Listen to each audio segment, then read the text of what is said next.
Здравствуйте. На телеканале «Новый век» программа «Вызов 112» в студии Эльвира Фазлиева. И сегодня мы расскажем о крупной аварии на улице Арбузова в Казани. Он просто ехал и чуть не врезался в машину, а туда ушел. Удар был такой силой, что фрагменты забора влетели в надземный пешеходный переход. Покажем водителя каршеринга, который в пьяном виде протаранил стоящий автомобиль. Они А вы? А мы нет. И водителя «Жигулей», в котором автоинспекторы узнали человека, которого лишили водительских прав. Ну вот у меня срок в марте должен был сдать. Я не сдал. А также смертельный пожар в Альметьевске, продажа контрафактных сигарет и задержание с наркотиками. Это и не только. Прямо сейчас. 18-летний водитель «Лады» 14-й модели пострадал, врезавшись в забор, ограждающий трамвайную остановку на улице Арбузова в Казани.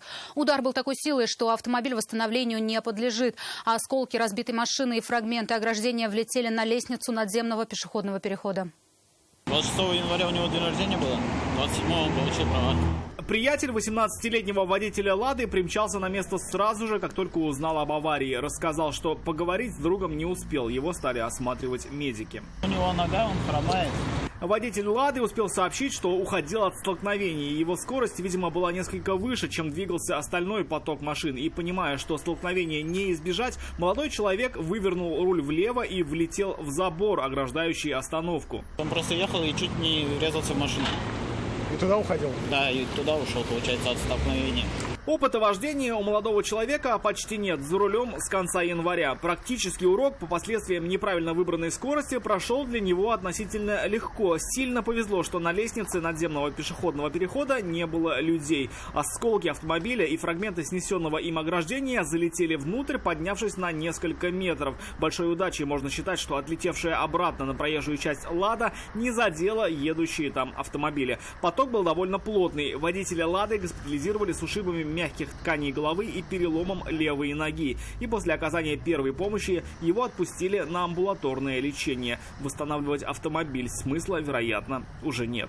Рамиль Шайдуллин, Константин Бушуев, «Вызов 112».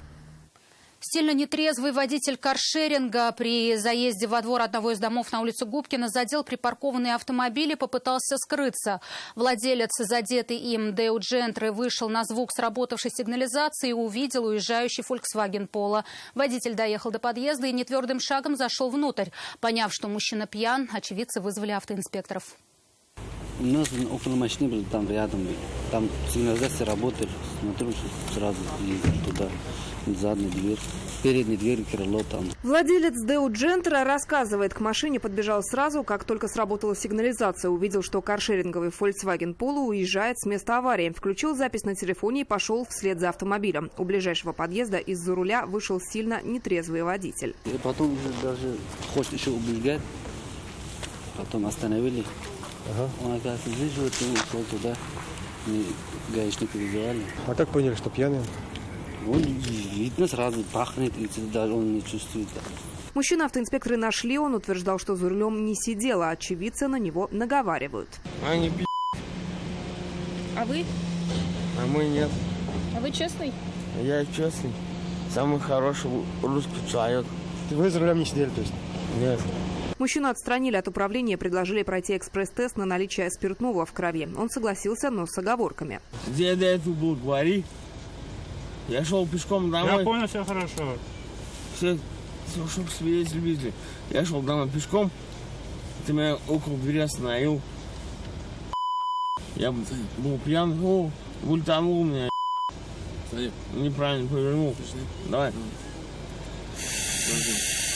Подожди. Сделать правильный выдох у него получилось не с первого раза, но в конечном итоге с задачей мужчина справился.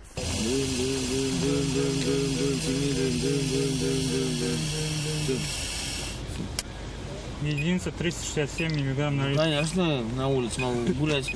С результатом он согласился, опять же добавив, что за рулем не сидел. Но у владельца ДЭУ есть запись, сделанная на телефон, где видно, как водитель Volkswagen выходит на улицу.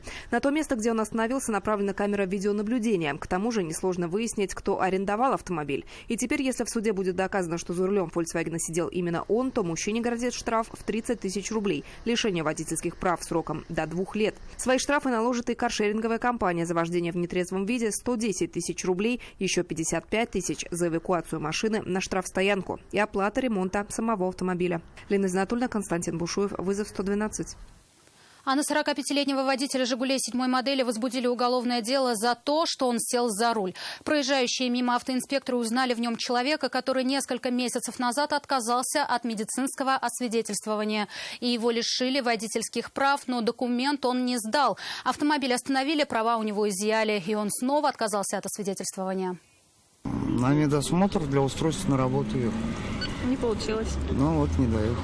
Ришат Акчурин рассказал, планировал устроиться на работу. Нужно было пройти медосмотр. Ехал в больницу, когда им заинтересовались автоинспекторы. Автоинспекторы выезжали с улицы Тунаковой. Здесь на перекрестке с улицы Восстания они увидели «Ладу» 7-й модели, которая стояла в ожидании разрешающего сигнала светофора. Сотрудник ГИБДД узнал водителя и то, что 2 месяца назад он оформлял его за отказ от прохождения медосвидетельствования. Тогда он был с пассажиркой. Тот же экипаж ГИБДД остановил «Ладу» на улице Гудованцева для проверки документов. И водитель, и пассажирка стали заметно нервничать. Их досмотрели и обнаружили у женщины свертки с порошкообразным веществом, изъятые направили на экспертизу. Водителю предложили пройти медицинское освидетельствование на наличие запрещенных веществ в крови. Он отказался. Тогда суд оштрафовал его на 30 тысяч рублей и лишил мужчину права управления автомобилем на 1,5 года. Но документ он в положенный срок не сдал и продолжал ездить на машине. Сегодня ему также предложили пройти тест на употребление запрещенных веществ. Он отказался. Вы их сдавали вообще? Ну вот у меня срок в марте должен был сдать. Я не сдал.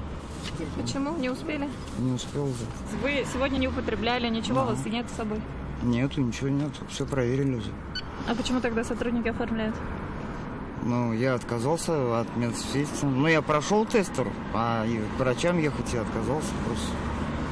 А что показал тест? 0. Права у водителя изъяли, в отношении его самого возбудили уголовное дело за повторное управление автомобилем в состоянии опьянения. Отказ от освидетельствования фактически приравнен к вождению в пьяном виде.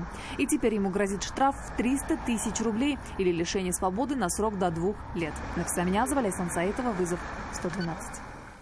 48-летний мужчина сгорел заживо в Альметьевском районе. Ночью очевидцы сообщили о возгорании одноэтажного дома в селе Камы-Исмагилово. Прибывшие огнеборцы установили, что горит домик охраны фермы. Пламя охватило всю постройку. И чтобы потушить все, пожарным понадобилось более 1,5 часов. Площадь пожара составила 40 квадратных метров. Разбирая обгоревшие конструкции, нашли тело погибшего. Дознаватели установили предварительную причину возгорания. Это неосторожность при курении. На 6 лет могут лишиться свободы подозреваемые в оптовых поставках и реализации контрафактной табачной продукции. Правоохранители установили, что они хранили и продавали сигареты в магазине одного из казанских торговых комплексов. Сотрудники Управления экономической безопасности и противодействия коррупции изъяли у них более 5600 пачек. Возбуждено уголовное дело. Была обнаружена и изъята из незаконного оборота табачная продукция с признаками контрафактности различных наименований. Общий объем изъятой табачной продукции составил 5620 пачек. Согласно заключению эксперта, специальная марка для маркировки вышеуказанной табачной продукции изготовлена не предприятием акционерного общества «Госзнак». В Казани участковый задержал 43-летнего мужчину по подозрению в хранении наркотиков. Поведение мужчины ему показалось подозрительным. Полицейский предположил, что он забрал наркотики из закладки. И при проверке подозрения подтвердились. В кармане куртки стражи порядка обнаружили пакетик со светлым порошком. Позже экспертиза установила, что это мефедрон. Свою вину мужчина признал и сообщил, что покупал наркотики исключительно для самого себя и давно бы их употребил, если бы не задержали. По данному факту в отделе полиции Гагаринский возбуждено уголовное дело по признакам состава преступления, предусмотренного частью 1 статьи 228 Уголовного кодекса Российской Федерации. В рамках возбужденного уголовного дела подозреваемому избрана мера пресечения в виде подписки о невыезде. Полицейские предполагают, что далеко не все представляют о последствиях приобретения и употребления синтетических наркотиков. Как для здоровья, так и для свободы, лишиться которой можно за десятые доли грамма. Поэтому правоохранители регулярно посещают учебные заведения и разъясняют школьникам и студентам перспективы интереса к запрещенным веществам. Это все, о чем мы успели вам рассказать. Обо всех происшествиях вы можете сообщать нам по телефону 570 50 50 или на мобильный 8 98 69 112 112. Также мы доступны в социальных сетях. Присылайте видео, снятое вами. В студии была Эльвира Фазлиева. До встречи и не бросайте вызов судьбе. Вдруг она его примет.